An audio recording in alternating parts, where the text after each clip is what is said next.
Good morning, everyone. Thanks for joining us this morning. My name is Ben Luciotti, Medicare Specialist here at URL Insurance Group. Really excited to have Nicole Green join us from Devoted Health. She's been a great partner. They've been a great partner with us. And we're really excited too because they're going over some marketing strategies as we approach lock-in here after the MAOEP. So really excited for her to go over different marketing strategies, what to do, how to stay active, all those good things. So just a little housekeeping items. If you do have any questions, feel free to put them in the chat. Nicole will answer them as we go on, and then we'll also have an open discussion at the end as well. So with that being said, Nicole, the floor is yours. Appreciate you being here, and thanks so much. Perfect. Great. Thank you, Ben. Good morning, everyone.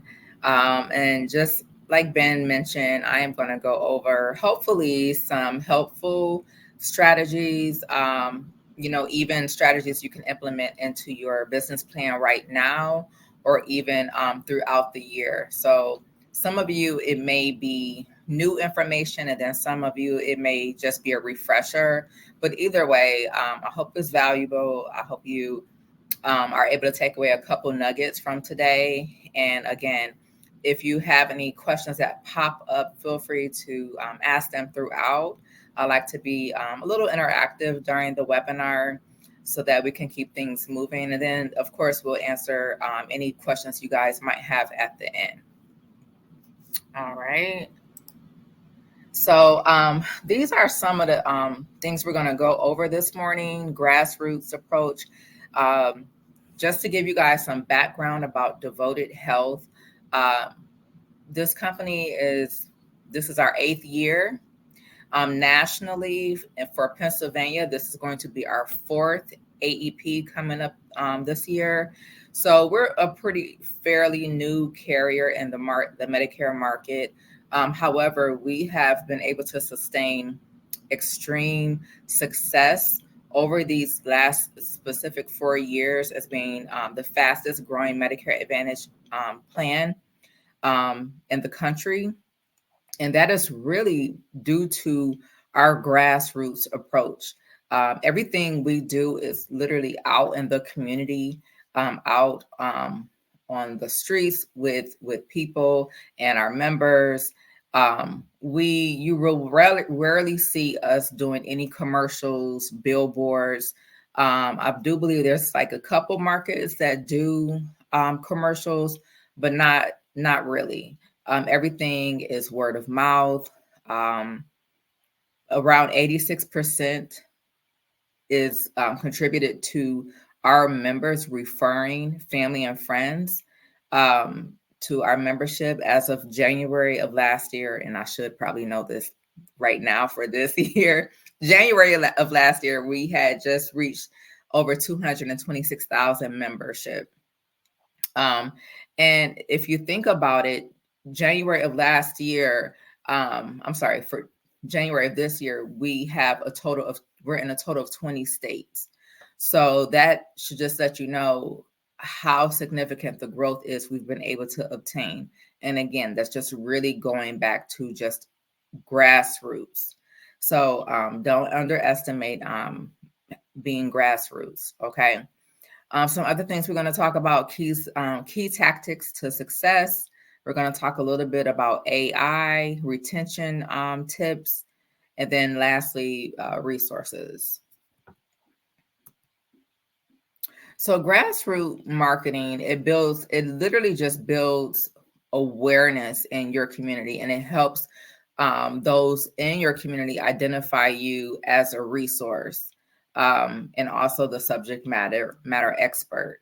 So literally right in your area or in your backyard is where you can start to build and grow. You don't have to go an hour out your way to try to generate business, because those people right there within your community and your zip code, they know other people, right, that they can refer to you.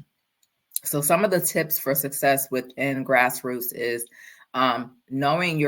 doing your research and knowing your community, relationship building and also nurturing. That is so important. in this business, because this market, they need to be able to trust you. And once they trust you and they like you, you'll have a client forever. Building a robust lead generation plan, advanced scheduling and preparation. That's all very important. And lastly, consistency. When you're doing grassroots, and we're talking about like community events, things like that, right? That is really all about consistency.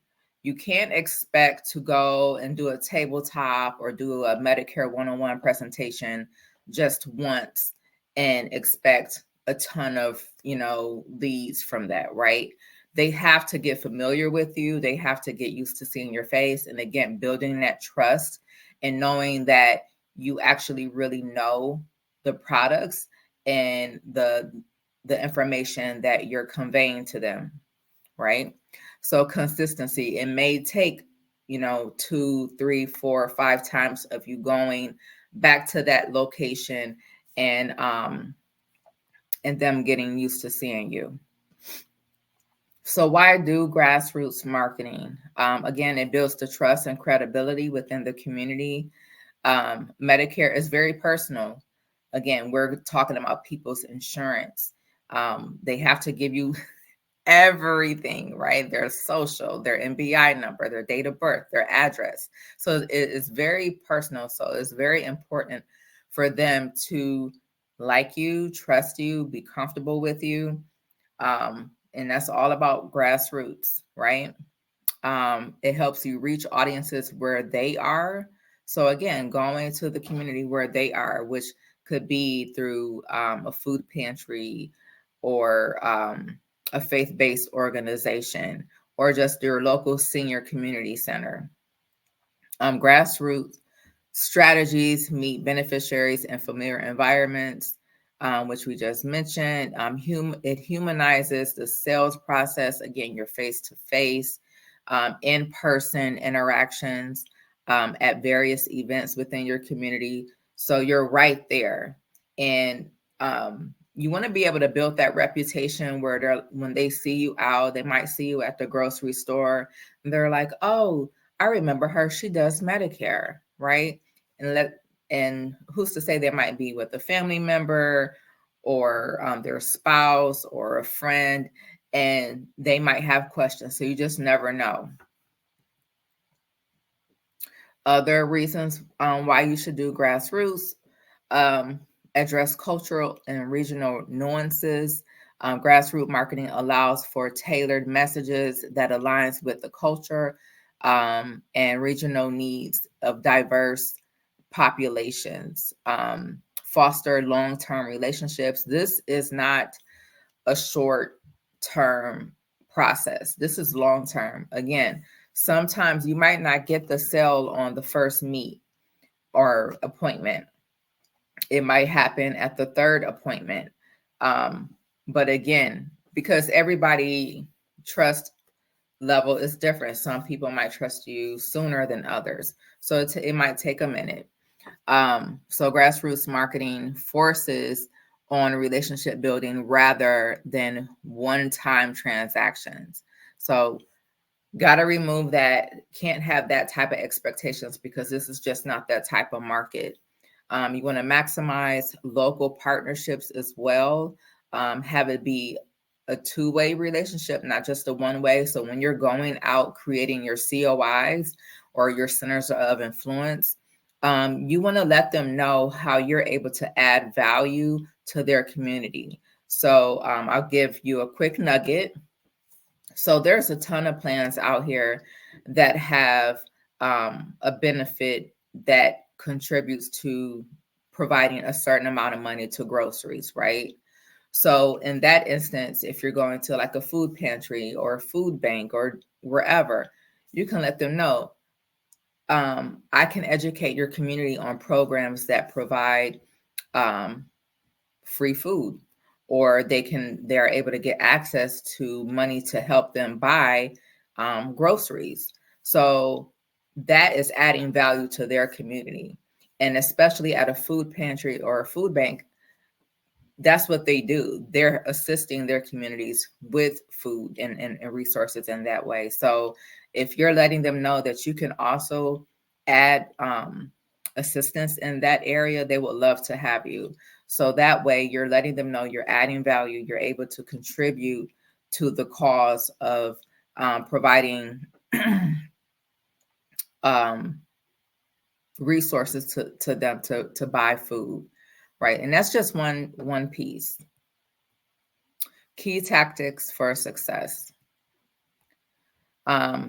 These are some things you might want to consider implementing into your business plan if you haven't already. And that is building your plan, preparing marketing assets, community events, generating referrals, partnerships, which is huge, and hosting workshops. All right. So the first one, building your plan. You want to definitely set objectives, and I will say realistic objectives. Something that is something you are able to obtain. A lot of times we can we want to reach for the stars, but you want to be realistic, and you might even want to take it slow and take it in chunks of the quarters throughout the year. So not just like, yeah, you might want to look at the overall goal for the year, but you also want to break it down into, okay, what am I going to do for the first 3 months of the year, or first 4 months of the year, right? So, and then the next chunk, and then figure out how you're going to tackle it that way. Identifying geographies, what area are you going to concentrate on? So again, I mentioned earlier, focusing on your community right where you are.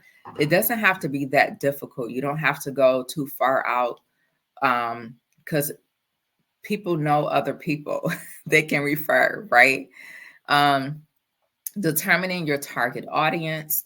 Are you going to, focus on people that are turning 65, those that are entering Medicare, or those that are in the lower income brackets, or those that make a certain amount a year, or live in a certain geography or air location. So determining what your target market is and kind of focusing on that instead of being all over the place. Conducting research, partners, and events.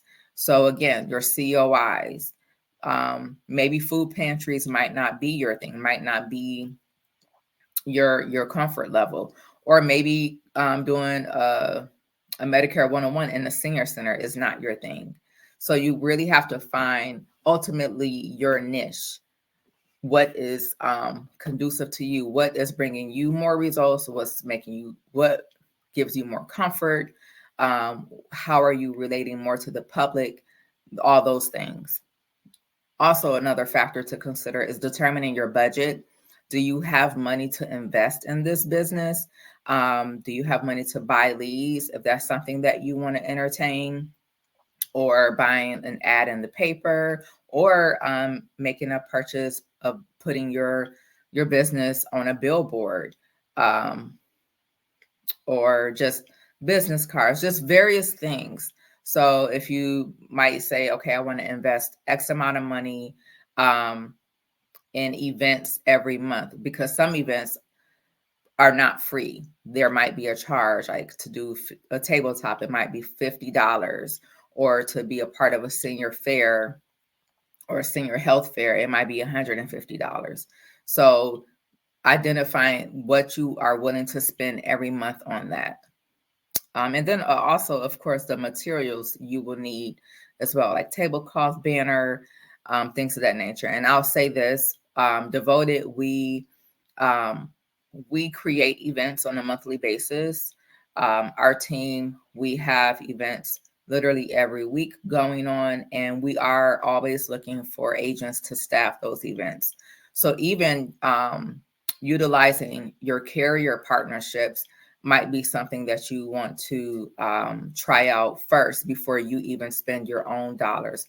And what we do is we will provide you with all of the marketing assets that you'll need for the event, like the tablecloth, the banner, flyers, whatever. We'll even go with you to your first 2 to 3 events to make sure, you're good to go, you're comfortable. And then who knows, you might not feel like that's your thing, and that's great, because that way you're doing a process of elimination to help you keep it moving and trying out the next thing. But we are here to support you. So if that's something that you would like to do, certainly reach out to me. I'll connect you with our community outreach specialist, and she can get you set up. Making sure legal and compliance is taken care of. We work in a very highly regulated industry, so making sure that all of your training and you're being compliant during your presentations and appointments, because you don't want to get in any trouble. So if you ever have a question about, oh, is it okay if I do this? Definitely reach out to URL, clear it up with them, clear it up with us. We have specific departments where you can even, if you have like a marketing piece that you want to know if it's okay to use within the community, that's what we are here for, to be a resource. And then lastly, book your calendar in advance. Again, going back to preparation, and then planning it out for the year and taking it in chunks. So right now we're in March, right? So you would not be planning out your activities for March. Right now, you should be planning activities for May. Actually, April should be done. So now you should be working on what are you going to be doing for basically Roy, May, June, July, that time frame, right? And then once you get to May, you need to be figuring out, okay, what do I want to do for AEP? How do I want to get out in the community for AEP? What do I want to do to generate some sales? So you have to, in that way, when it comes, you're not scrambling, you're not running like a chicken with your head cut off. And that way you're more prepared and more relaxed, and you're able to work and do your business confidently. Preparing marketing assets. Again, Devoted, we have a ton of marketing assets through our marketing storefront. We can start you off, like I mentioned, with events. So that little picture with the black bag, that's called our event in a bag. And that's literally a package of everything that you need to do an event. We can assist with that. So we can certainly help you kick off doing community events with marketing assets, flyers, banners, tablecloth, whatever you need, right? But just be mindful, it is Devoted branded. So if you wanted to have your own brand, then that's when you have to kind of come out of your own monies. But there is other resources to kind of help you get started so that you don't have to spend your money. Community events. Some of the events that you can participate in are health fairs, which if you subscribe to, let's just say, your local library or your local community center, just to get on their mailing list to see what type of activities are happening within your community, you'd be surprised. Even go to your library and look at their bulletin board in the hallway. Sometimes they have, things going on that way. And even on Facebook, they have groups for your community. For me, I'm in Lower Providence. So there's a Lower Providence Facebook group, and people are always posting like when new things are happening or a new business coming in town, or it's very supportive. They post events. And so those are a few ways you can kind of get in the know. And then reaching out to some of those potential COIs. even at your local churches, other senior centers, community centers, literally just taking some time out to, put some foot traffic out there, going into them, introducing yourself, and, seeing what they do. Some other events, educational workshops. So you can do like a Medicare 101 or a LIS training. So us as a carrier, we have also in our marketing storefront, in addition to like the tablecloth and the marketing assets, we have a CMS approved presentations. So that way, again, you don't have to create your own presentation and wonder if it's CMS compliant. We already have it set and prepared for you. Local sponsorships, supporting community initiatives or charities that align with senior health, such as walking groups or meal programs. That's another thing. Even just volunteering can kind of build up your brand awareness and helping get the word out about what you do and how you can support the community. Again, just going back to, I think it was like the slide number 3, building those relationships and nurturing them. All right, generating client referrals. So what are some ways we can do that? Maintain contact with your clients. This is a good retention strategy. Again, it's not just a one-time face interaction and done and you leave and disappear. No, this is something that a relationship building, because every year plans change and sometimes the members or your clients, their health changes. So you want to maintain that contact and stay in touch. Another reason why is because if they're happy with you, happy clients refer friends and family. Sometimes you can ask for referrals directly if you feel comfortable with that. But building community advocates. Again, you want to be a resource, not so much communicating that I sell Medicare or I sell this, but I help people with this. I help the community with this. Partnering with trusted community leaders, that's another thing. You don't want just your members and your clients to trust you, but you want those that you partner with in the community to trust you as well. Encouraging testimonials. So if you have like a website or even a business Facebook page, it might be helpful to, get some testimonials or reviews, because a lot of people, they buy business off of that. I know I certainly do when I'm making purchases. So that might be helpful as well. So another piece that is a part of retention is sending thank you cards after each sale. Include a small token like forget-me-not seeds. I also like refrigerator magnets. So in addition to obviously having your business cards, but having a refrigerator magnet, that is something that they'll see every day. Business cards, they can get damaged or lost. They won't lose a refrigerator magnet. It just take a one time, you put it on the fridge and that's it, leave it there. So anytime they might have a question, it's right there for them. Sending birthday cards to nurture those relationships. This is another retention piece. It's also kind of tricky because not everyone celebrates holidays and birthdays. So you kind of have to take it and see, and you never know.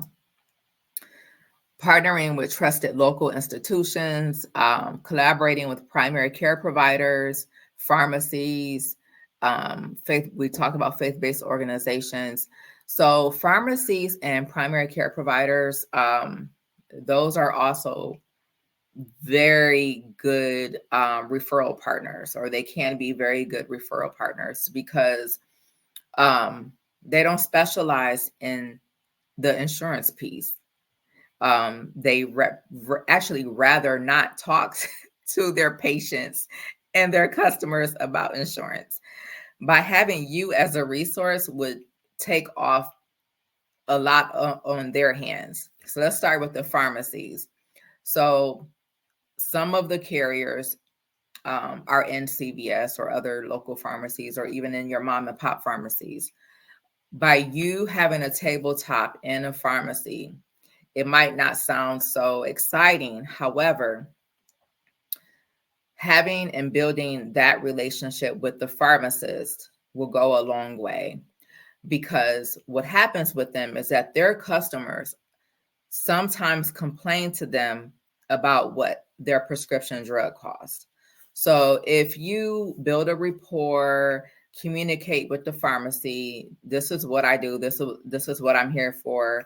I'm basically being a resource to your customers. I can educate them on how to lower their prescription drug costs. They will love to hear that. They'll be like, I can refer them to you to talk about their prescription drug costs, and I don't have to try to figure it out. Win-win for you and them. And so I actually know a couple brokers that have done this. They set up tabletops in CVS's. This was during my Aetna days. And till this day, they get, a couple referrals every month. And they probably are in that CVS or in the pharmacy maybe once a month now. Before, they were in there like once a week, so people could get familiar with them, even the pharmacy. But now, that's the other thing. Once these relationships are built, you're not required or not necessarily needed to be in those locations as often as you did in the beginning. So, and then primary care providers, if you have a good relationship with your PCP, maybe they will allow you to do like a Medicare 101 for their patients, or do like a lunch and learn, or even just simply setting up like some brochures in their waiting area. So, because sometimes people, while they're waiting, they're looking around and seeing what's on the table. So that might be an option as well. Working with retirement communities and senior living centers to host tailored presentations or QA sessions. We kind of discussed that as well. So these are all just various options. So you really just kind of have to continue to figure out what's going to work for you. All right, so now let's talk AI. So AI is something new that's been going around for the past couple years, that's been able to assist people run their businesses, right?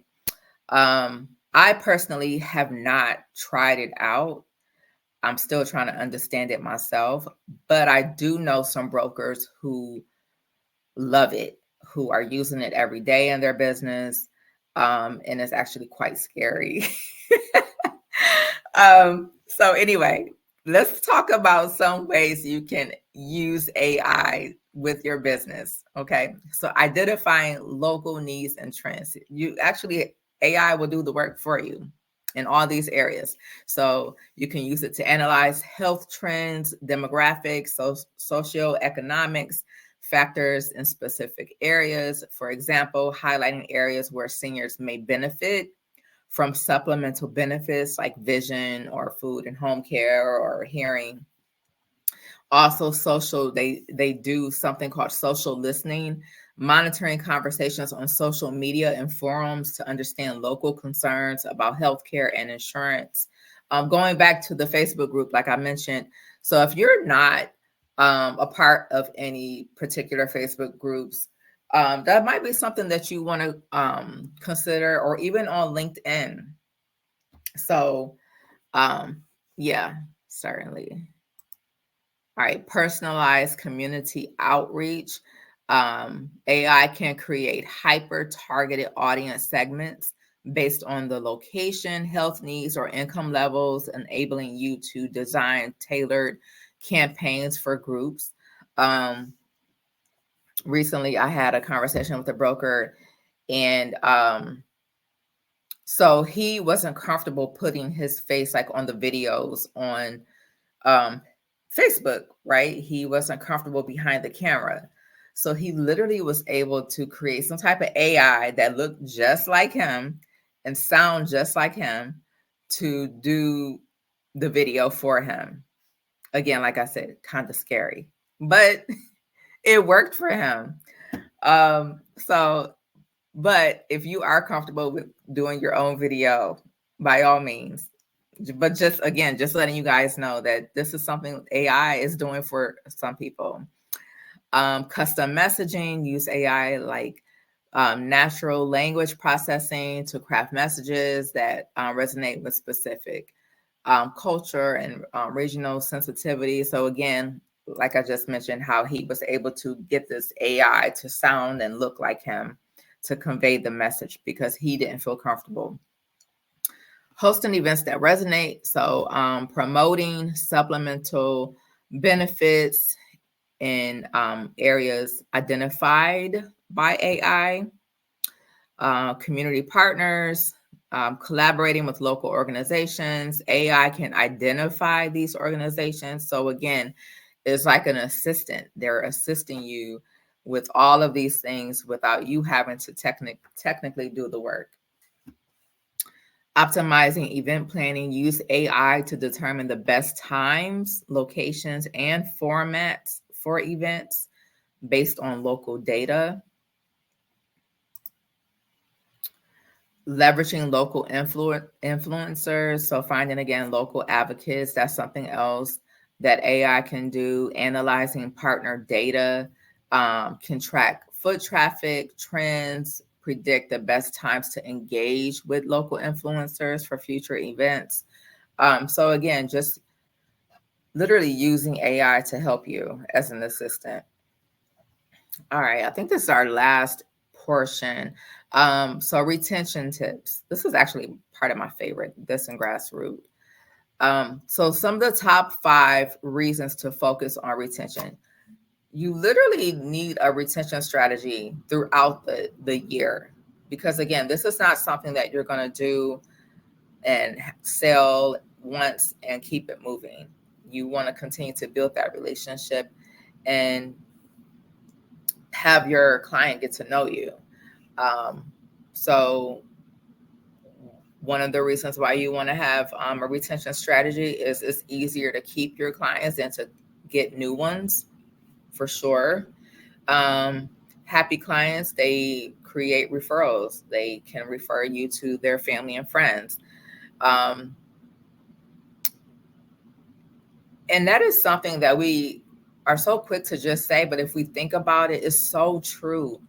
When we find a good restaurant, like, or if we experience an amazing restaurant that we like, we get the best customer service, the best food. What do? We tell people like, hey, I just went to this great restaurant over the weekend. You should definitely try it. Or a hairstylist or a barber or whoever that gives good customer service. That's what we do. We refer people to them.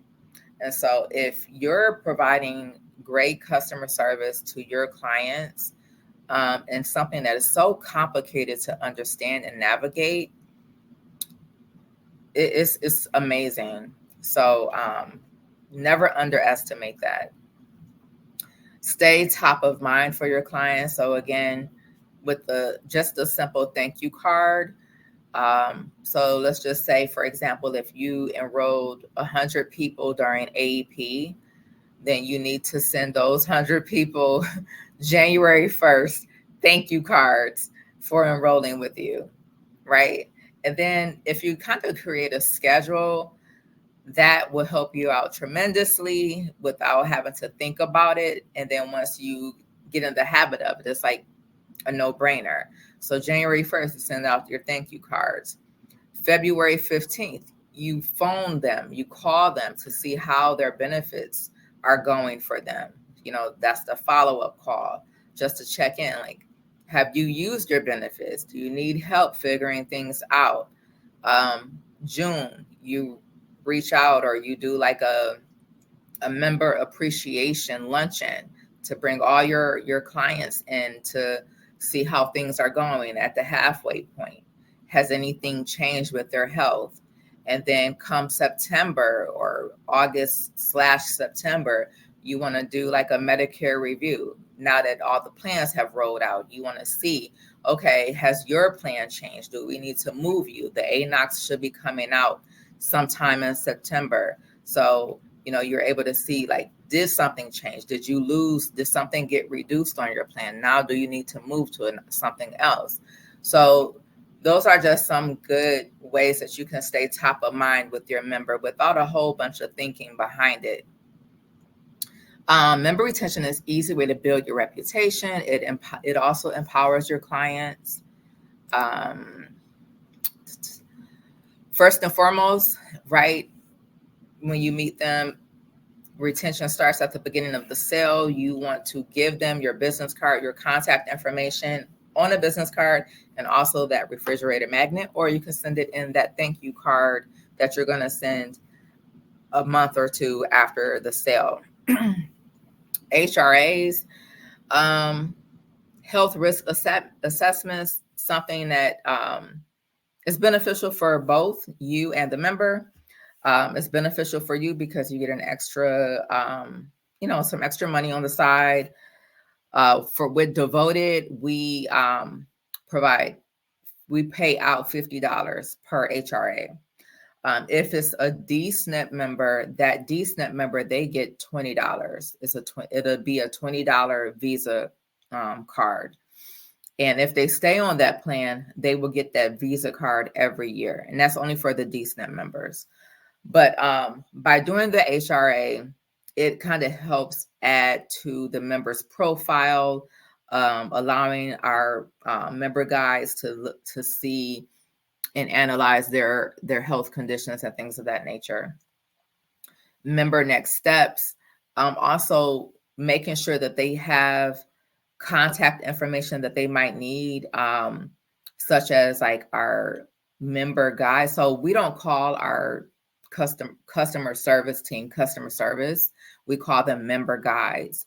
And I forgot to mention this in the beginning when I was sharing with you guys some information about Devoted, but aside from referrals and Grassroot assisting us with our growth, our member guides are phenomenal. They're not perfect, but that is another area or piece that has contributed to the success of Devoted. It's because of them and their service to our membership. They just a couple things about them. In case you guys don't know, they are all stateside, so they're not overseas. They answer calls within under 30 seconds, and it's an actual live person that answer those calls. They don't transfer calls. And you might wonder, well, how is that possible? Well, it's because of our technology. We use a system called Orinoco, which was created from scratch by the founders, Todd and Ed Park. It's Devoted. We haven't sold it. No one else is able to use it. It's 100% Devoted. But within this system, everything is housed there. So it's not different systems that they're having to transfer to different departments to be able to access certain information about that member. So that's why they are not transferring. And then another thing that I find it very interesting, because in this market, sometimes members, they just want to have someone to talk to. So our member guides are literally trained to just be on the phone with them. So they're not timed to, get off within like 15 minutes or what have you, like a lot of other companies do. They time the customer service calls. Not with Devoted. They're able to stay on for an hour, even more than that. And it's okay. So, and it's been working.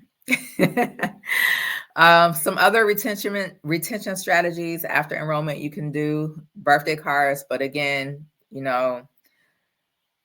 I don't know.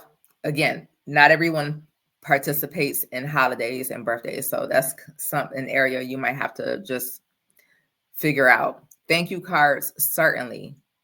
You want to thank them for, helping you, or you helping them, and or them coming on and trusting you to enroll them. And then the follow-up is so important, to have that follow-up. That way you stay on top of mind, right?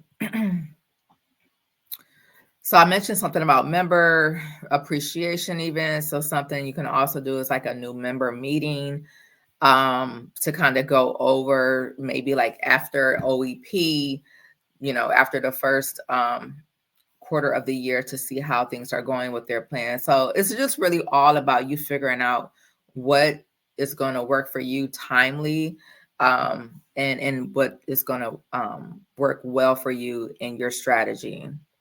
Also be mindful at these meetings or these events, you can only offer light refreshments, and things of that nature.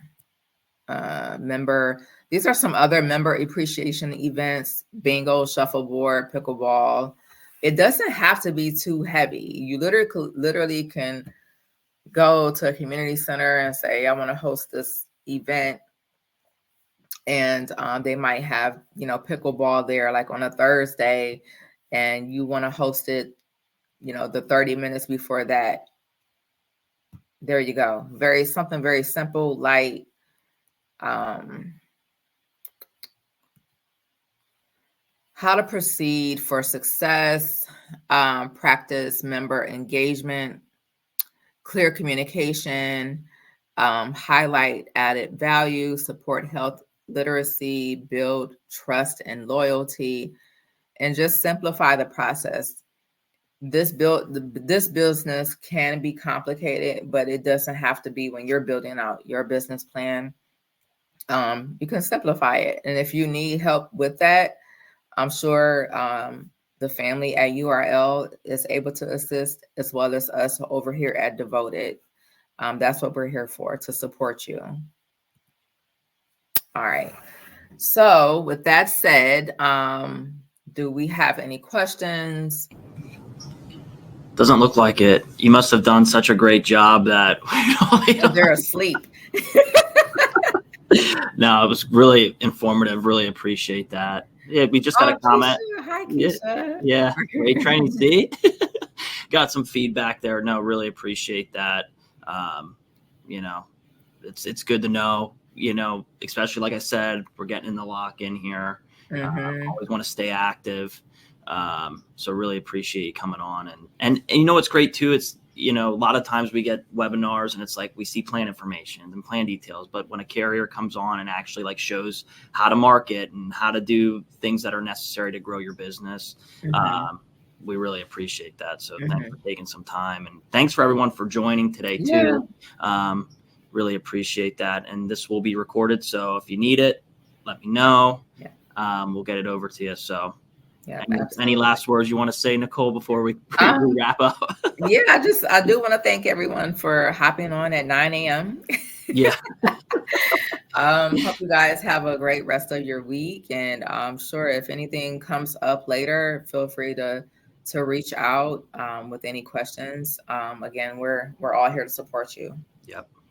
I agree with that, and Devoted will be around. We'll probably be doing some stuff with them in the future as well. So be on the lookout for that. Be on the lookout for sure. Exactly. As we get closer into the warmer weather in the summer, 2026 stuff, exciting times. So that being said, I think that's it. So you got a couple comments in here. Oh, thank you guys. Thank you, Keisha. We love you too. Yeah. So thanks, all right, Nicole. Ben. Thank you for having me. Yeah. Have a good one. Bye, you too.